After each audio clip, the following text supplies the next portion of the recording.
Welcome to the Decent People podcast, a production of Decentral Media, where we're committed to telling the stories of the founders, builders, and visionaries who are creating a new decentralized economy and internet experience.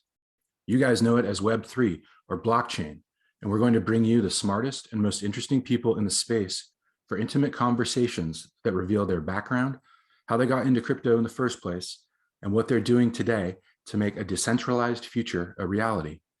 Thanks so much for joining us. Make sure to check out our site at decentral.io. Now to the show. Hi, welcome to the latest episode of Decent People, a production of Decentral Media. I'm Matt Leising, your host, and today we have a great guest. Adam Jackson is a co-founder of Braintrust, which is a decentralized collective of workers in the tech industry that have come together to kind of cut out the middleman and reimagine what freelance work could be like in a Web3 environment. Adam, how you doing? Doing great, Matt. Thanks for having me. Yeah, it's a pleasure. We will definitely get to Braintrust, but what I'd love to do is just kind of go back over your life history and where you came from and how you got to be in Web3 at this point. So one of the things I like to do is just, let's start off with where were you born and where did you grow up? Yeah, sure. So I grew up in a suburb of Cleveland, Ohio called Brecksville. It's kind of like a nice kind of working class town.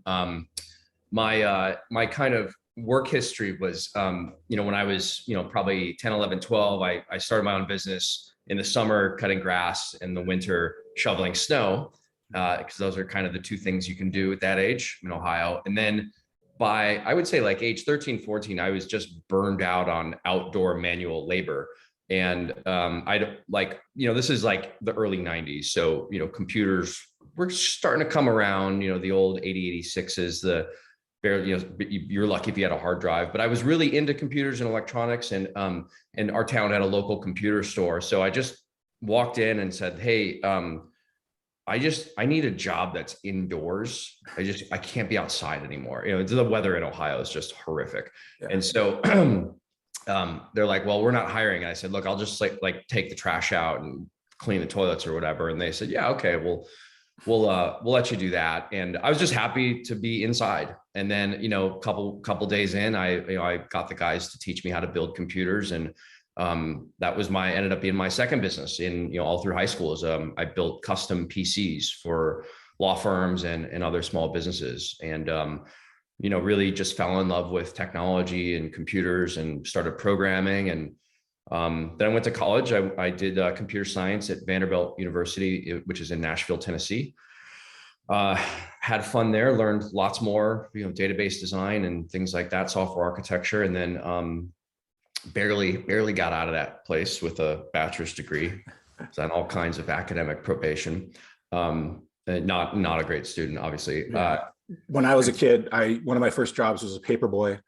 But which, in LA was fine. The weather wasn't an issue. I just liked riding my bike around and throwing papers onto people's, front porches and stuff. And I was really bad at collecting money. So I don't think I ever made a cent. I think I was in the red the entire time. And that's kind of, I think it was like maybe the first indication that I was going to be a writer. Well, glad you didn't get hit by a car. That could be a tough line of work in LA. Yeah. One of the funnest parts was if it was raining, my mom would drive me around and I get to hang out the window and chuck them from the car. That was always fun. Are you still in LA now? Yeah. I was in New York for 13 years, but came back to Los Angeles in 2017. Been here ever since. Nice. I was just down there watching my 49ers get whooped by your Rams. Yeah. Sorry about that. Yeah. Great. Cool stadium though.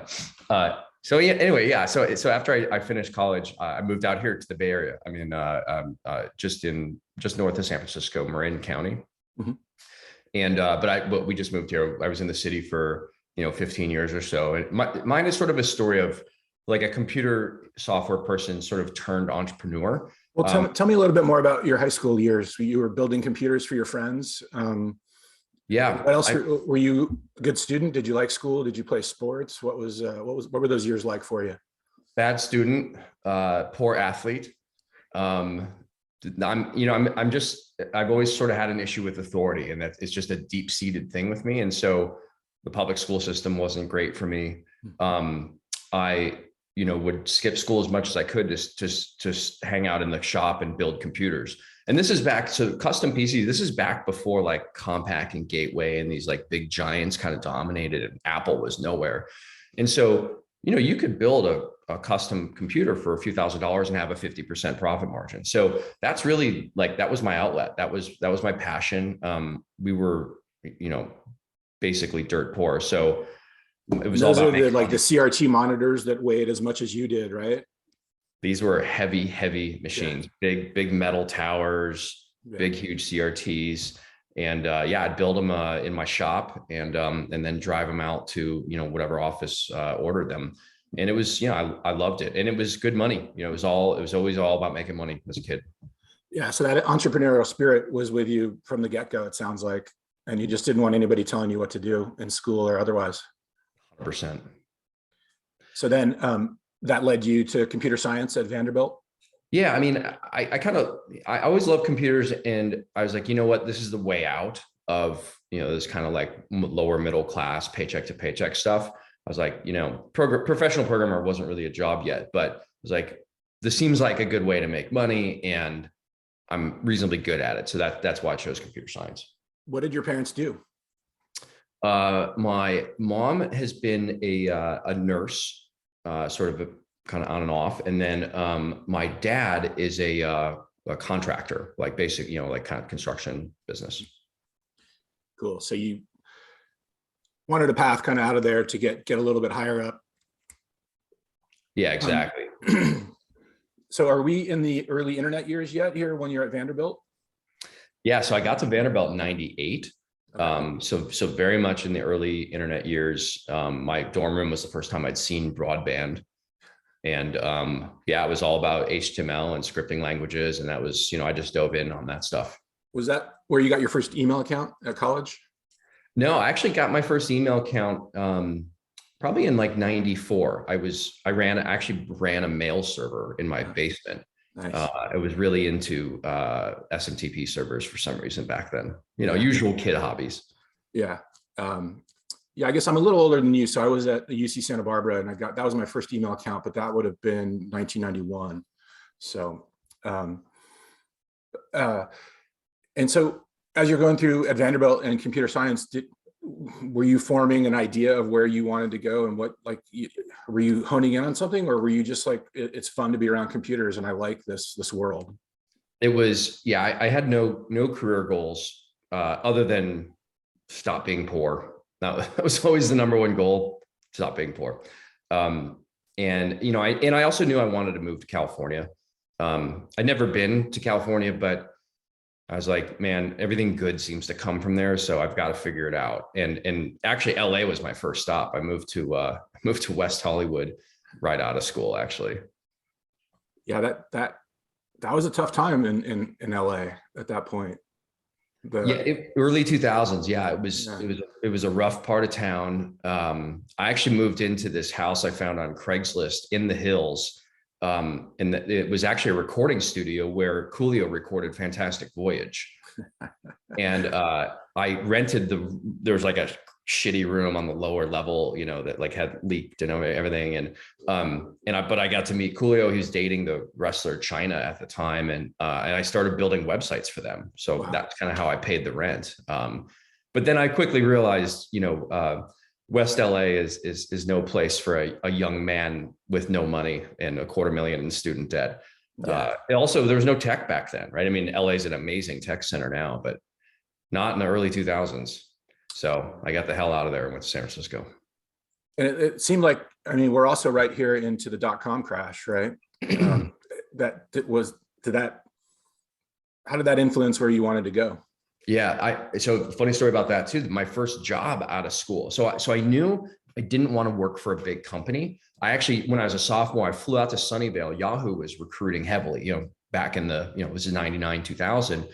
And they flew me out to Sunnyvale and gave me this amazing offer and to quit school and be a developer for them. And Sunnyvale was the first time I was in California.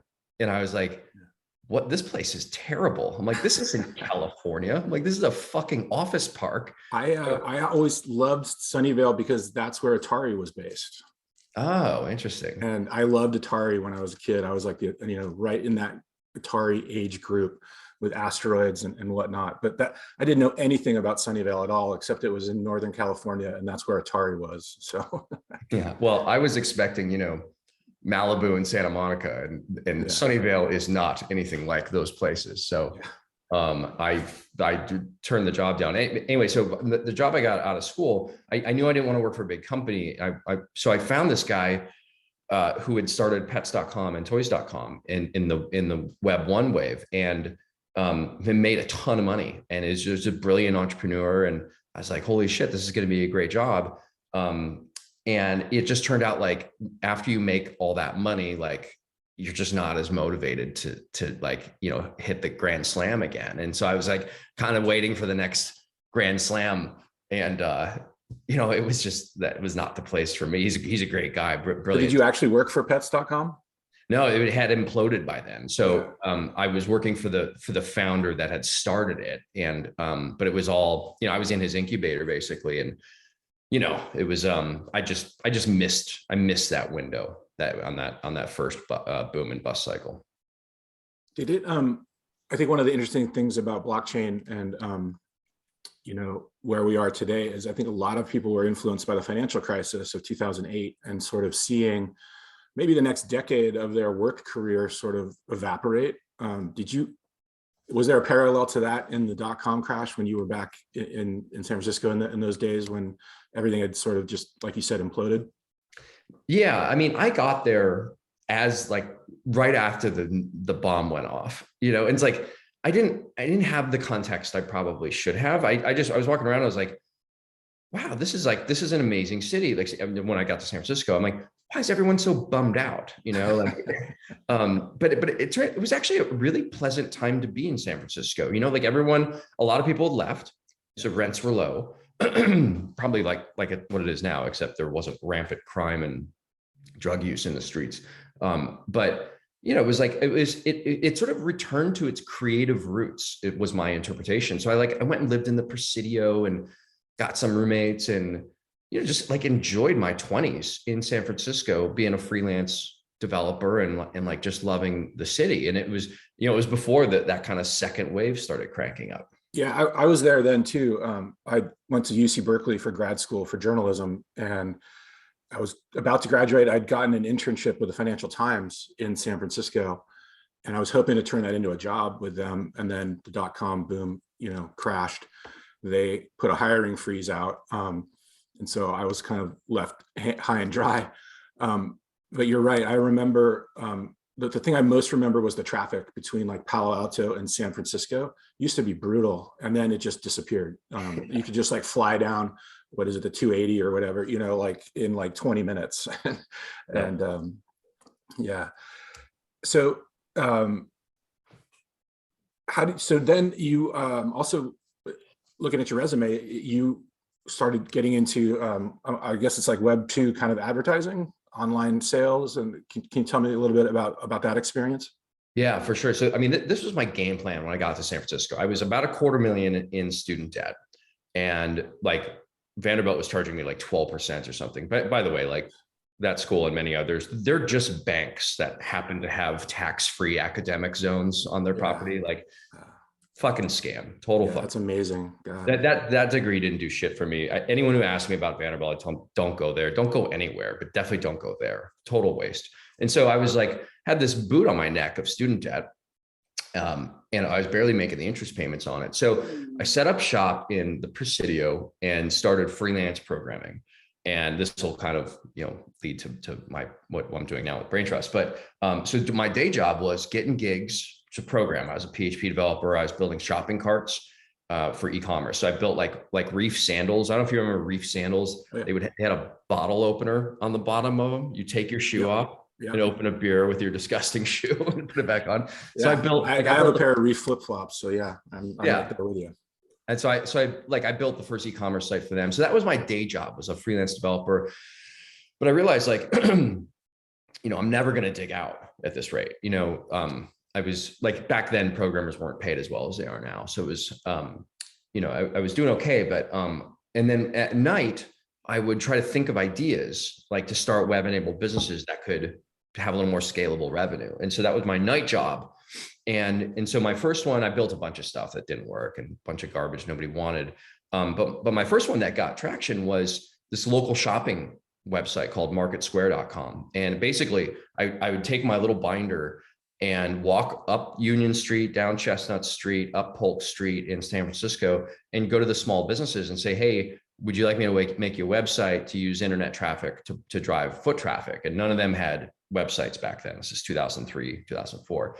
And it caught on.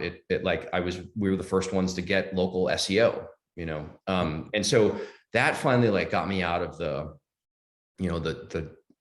working 20 hours a day just to kind of get by. And I merged that company with another one that was doing the same thing, and we raised venture capital. And that was my first business we kind of got scale with, and ultimately were acquired by Intuit. Wow, that's great.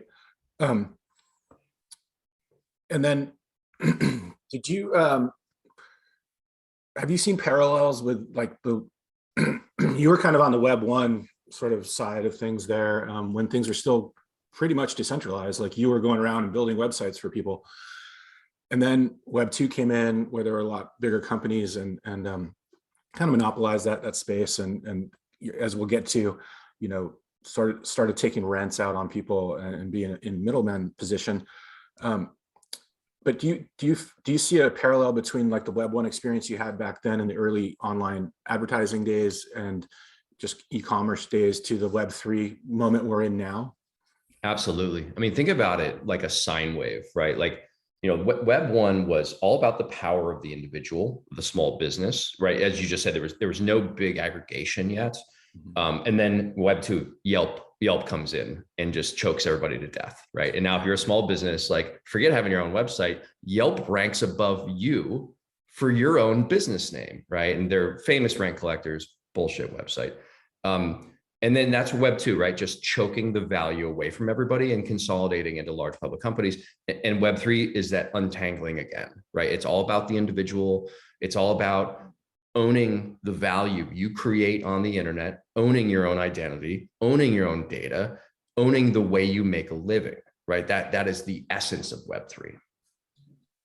And so to get to that, tell me about, how did you, I would imagine Bitcoin was your first experience with cryptocurrency. How did you learn about it? It was 2011, and a good buddy of mine used to run a sort of a ring of online casinos. He's based in Europe and South America, wherever he's based, not here. But anyway, so he couldn't take credit cards, and so he came across Bitcoin as payment in his online casinos, and he showed it to me, and I didn't even read the white paper. I'm just like, man, this is one of the smartest and richest people I know, this guy. And if he thinks Bitcoin's cool, I'm going to buy some. And so that was my first exposure in 2011. Yeah.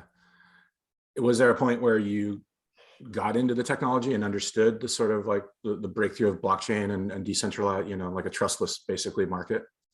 Yeah, absolutely. I mean, so in 2012, I actually started my third company called Doctor on Demand. And that's a large video telemedicine service. So it's like this, but with the doctor and prescribing and whatever, back before Zoom, right? So we were actually the first ones to do video medicine. I started it with Dr. Phil, who's a daytime TV personality. It was, sort of a cool, so I was just starting to get into Bitcoin, but then Dr. Phil came along and said, hey, I need to start a video medical service. Do you want to build it? And I was like, man, it was my dream to build a consumer brand. And so I dropped everything and teamed up with him in 2012. We grew that into a large healthcare company. By 2016, I was not qualified to run it anymore, basically. So we put in a real CEO, a real manager. Now, this is the Dr. Phil of Oprah fame? Exactly, yeah. Same guy, but he wasn't as big back then. I'm taking it. Or was he? I think he was bigger back then, actually. Oh, wow. Because no one watches TV anymore, right? So I can't imagine his ratings are as good now as they were then. Anyway, he's a monster, right? 30 million viewers a week.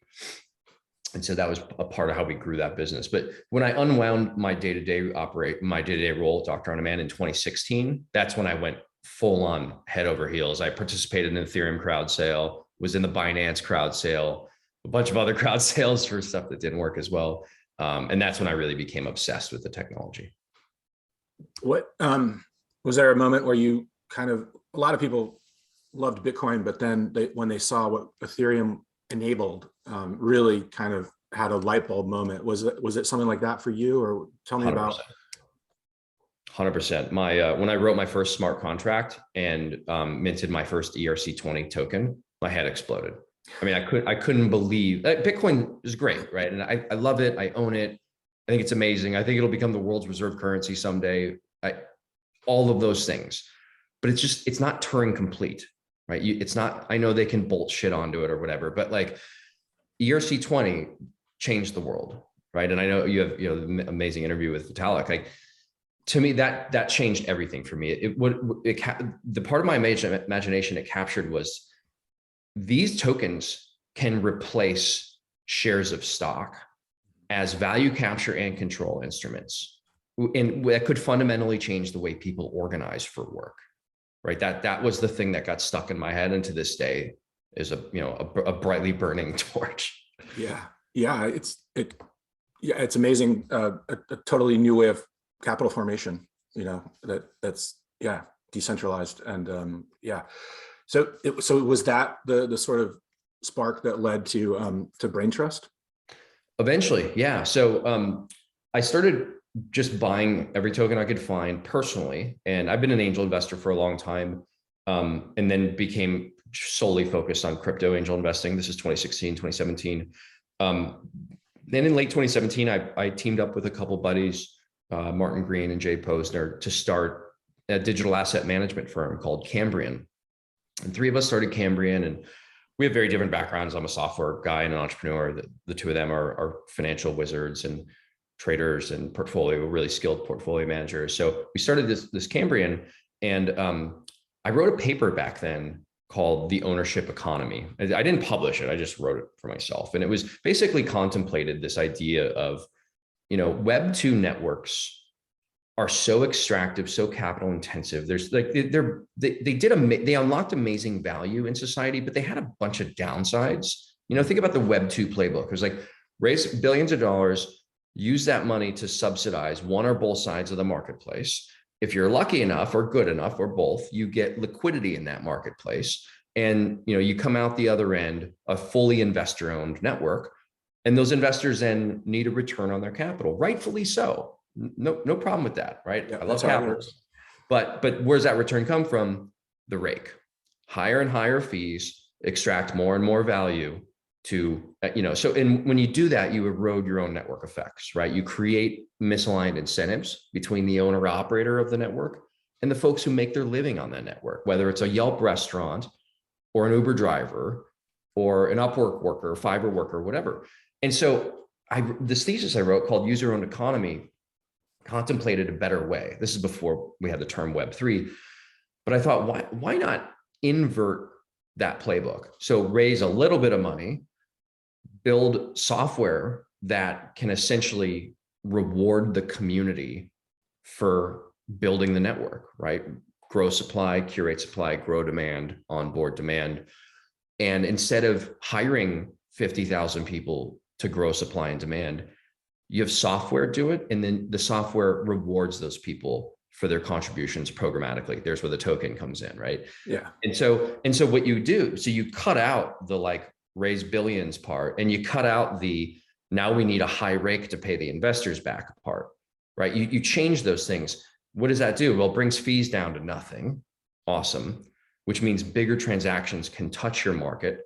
Awesome. So people can make a better living there. And three, no misaligned incentives, right? The folks who create the value on the network keep it instead of a VC, a hedge fund, or the public markets. And so I wrote that paper, and I was still, by this time, I started and exited 3 companies.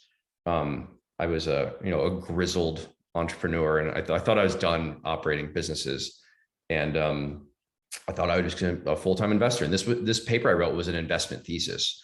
And then I sort of flew around the world, and this is 2017, 2018, right? Very early. And I was trying to invest against this idea, and I would meet teams of young, brilliant people who understood this concept, but had never built anything, right? They had no operational experience, so they were really not investable. And I just couldn't deploy capital against this idea, but it wouldn't leave me alone, right? I was just, it was like, it kept me up at night, literally. So I finally turned to my partners at Cambrian and said, look, I got to do this, right? I just got to start one of these just to prove it works. And they were super supportive, and they actually we seeded Braintrust. This is what Braintrust, it was where Braintrust came from. Cambrian seeded Braintrust. I stepped down in my GP role and started running Braintrust full time. And that was 2018. Yeah, it's really interesting because this whole model is how I first understood Ethereum, and the sort of promise that it held was, I read about this in my book, of something like, like we said, there's Uber, right? But Uber, the company, takes around 30% of the fees. And so they're the middleman. And so let's put that on a blockchain. Now you've got a coin called Carcoin, let's say, and you've got an app that's like a smart contract, and you just connect drivers and riders, and they need to use Carcoin to access it. And then the demand for Carcoin goes up. The software developers who built the Carcoin app hold some of it, so that's where they're getting paid. And that made a ton of sense to me, but then it never seemed to really catch on. And I wonder what you think. Was it the ICO boom and bust that kind of killed that model, or what do you think about that? I mean, it's amazing that you described in 2 sentences my exact thesis for Braintrust. It's the exact architecture for Braintrust. When I wrote exactly what you're describing, it could apply to any 2-sided marketplace. It could be cars and riders and drivers, food delivery, restaurant, consumer, information worker, client, whatever. I was obsessed with the Uber model as well, and really dug in on what it would take to build that. Again, this is 2018. I decided relatively quickly, like, there's so many reasons this is not going to be very easy to pull off in a real world environment, not non-digitally procured services or goods. The wallets suck, the blockchains are too slow, it's too hard to explain a token, blah, blah, blah, blah, blah, right? A lot of those things are still true, sadly. And so, yeah, so then the 2017 thing came along, and that was just fraud, right? And it's just like this good old fraud, just like you're seeing with the NFTs now. Not all NFTs, obviously, but like lots of people just defrauding their peers, and that's a sad truth for anytime you mix money with technology. But the reason we did knowledge workers, connecting with clients with Braintrust, is because it's easier to explain a token to a knowledge worker, and it's easier to prove a job was done. Right. And thus you can accrue reputation and payment and all that stuff on the network. So that's why we started with what Braintrust does now instead of ride sharing. My greatest hope is that someone takes the playbook we have established with Braintrust and copies it to, food, people, package, delivery, last mile. Yeah. So for listeners, let's get to Braintrust now. So what you've done is instead of a company like Fiverr or Upwork, where there's a centralized middleman in there, the members, the tech workers and the freelancers who make up your network basically own the company and vote on proposals, and there's a token involved. I'm probably not doing that justice, but so maybe you could just explain that real quickly, and how what more traditional freelance, kind of job sites, they take out, a pretty good chunk for their services, basically. Yeah. So Braintrust is a labor marketplace that connects knowledge workers with clients that need them. That's not new. Yeah. The economics are new. The way it's owned and controlled and governed is new. So I'll just do like maybe old way, new way to try to sort of paint the picture. Let's just take freelance programmers or designers or whatever. Like old way, you jump on Upwork or Fiverr, and bid on a job, and Upwork or Fiverr takes 25 to 50%, depending on whatever game they're playing that day. Or you go to Accenture or Deloitte or PwC or Booz Allen, and you sort of just turn yourself over to them, and they rent you out to the client, Bank of America, JP Morgan, whoever, and they give you $75 an hour, and they charge a client $400 an hour. That's a real stat, by the way. I'm not making that number up. Wow. And so that's the old way, right? You're either sort of like out there bidding, with 700 other people on an Upwork or a Fiverr, your hit rate's really low, and then you give half your income away, or you turn yourself over to the cubicle prison for stability and pay, but you're getting screwed. And not to mention, you don't get to choose what you work on. You go where they're told. Old way. New way. On Braintrust, you create your profile, prove your work history, prove your skills. There are so many clients that need you. We have 10 times more demand than supply on Braintrust. You pick what you want to work on. There's no long pitches. There's no like constant bidding over and over and losing. You pick what you want to work on. You work on it. You say your hourly rate. What's your rate? $100. You get $100. We don't take anything from you. You get all your money. And then what? You want to leave for 3 months and go to Hawaii? Cool. We'll see you when you come back, right? So you get the best of flexibility. You get all your money. No one's skimming off of you. Oh, and you're going to earn tokens in the network. So it's one token, one vote. So you can actually have a say in the rules that govern the network where you make a living. Old way, new way. That's Web 2, Web 3. Yeah. And so I was looking at your stats today. You've got almost 45,000 people in the network. The average project size is 72,000 and change. And you guys have earned $38.3 million. The Braintrust community has earned $38.3 million. So that's amazing. And it's a really cool indication, I think, of, Web3 is so new, there's not a lot to point to. It's kind of an unfortunate reality that it's still, a lot of it is hard to put a finger on. But here is a network that's working. And like you said before, the incentives are aligned. So, it was funny, a striking resemblance, sort of parallel came to me as I was reading the other day about like mining in proof of work systems, where obviously the validators and the computers are there to validate transactions and do the work to put the next batch out on the blockchain. And it occurred to me that the people you have in your network who are validating new people and making sure that jobs are good, for the miners get free Bitcoin or free Ether for doing their work, and then in your system they get your token. And I was just curious if that ever occurred to you, or if that was like purposeful, or if it just kind of happened that way. Yeah, it's a cool analogy, and it absolutely is by design. Our miners, right? We sit on top of Ethereum, so we don't need layer 1 proof of work mining. We are secured by the Ethereum network. Our miners, validators, are folks that invite other talent and then vet that talent. So you get tokens when you invite other people, and you get more tokens if you help prove, validate them, interview them, screen them. Then you get tokens when you invite clients, and you get tokens for onboarding those clients. And so all the things that this big network, which will do, it's done 38 million already, it'll clear 200 probably this year.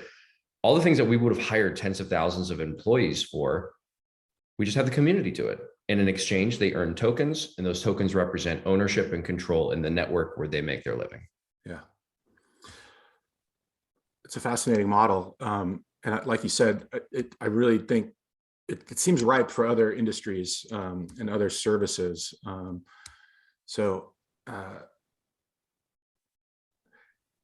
This has been fantastic, Adam. I really appreciate you taking the time and helping us understand what you guys are doing. What a great story you have, and just really incredible stuff. So thank you very much. Matt, thanks so much for having me on. Big fan of your work, and it was a pleasure to sit down with you. Yeah, thanks a lot, Adam. Take care.